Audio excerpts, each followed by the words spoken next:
Assalamualaikum warahmatullahi wabarakatuh. Perkenalkan, nama saya Nur Hadianto dari kelas 12 Elektronika Industri. Di sini saya akan mempresentasikan cara mengetahui atau mengecek kondisi transistor bipolar.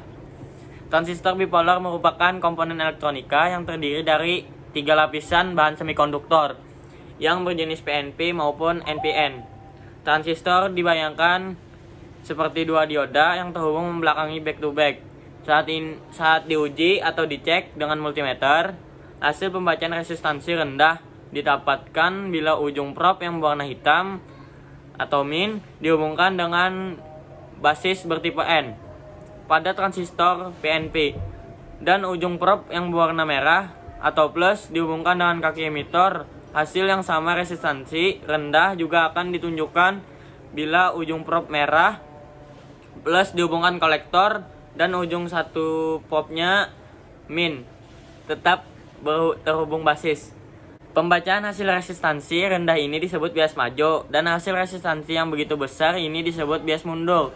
Multimeter biasanya tidak hanya dilengkapi dengan ohmmeter, tetapi juga ada yang dilengkapi dengan fungsi khusus untuk dioda, yaitu dioda cek.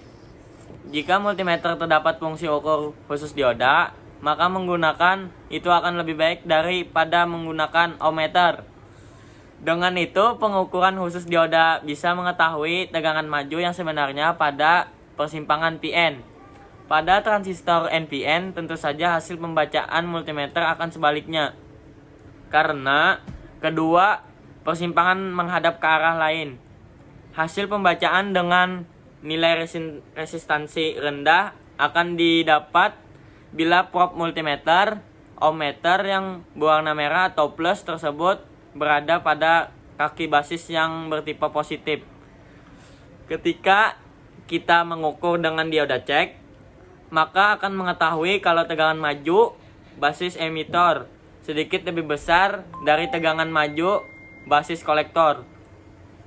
Tegangan maju dikarenakan adanya perbedaan konsentrasi dalam sebuah proses saat membuat transistor yang dinamakan doping atau level doping.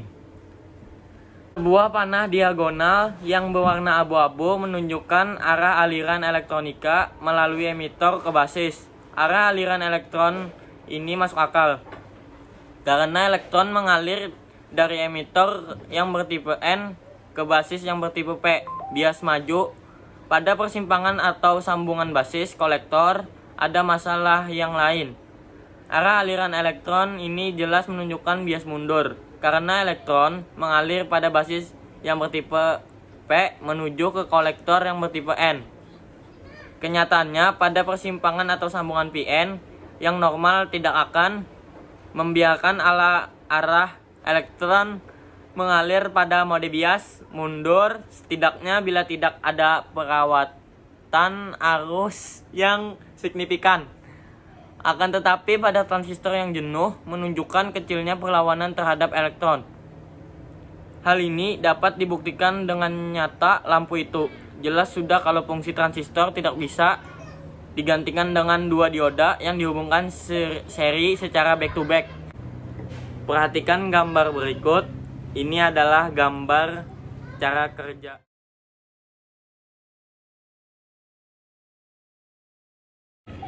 Pada bias mundur, repis bias, sambungan basis kolektor mencegah arus kolektor saat transistor dalam mode cotup ketika tidak ada arus basis. Dan jika sambungan basis emitor menjadi bias maju oleh sinyal pengendali, transistor menjadi jenuh dan tindakan sambungan basis kolektor yang tadinya memblokir atau mencegah aliran arus akan berubah menjadi mengalirkan arus meskipun arah aliran itu dalam bias mundur repis biasa. Faktor level atau konsentrasi doping yang telah memainkan bagian penting dalam kemampuan khusus yang dimiliki transistor. Kolektor dan emitor tidak dapat ditukar.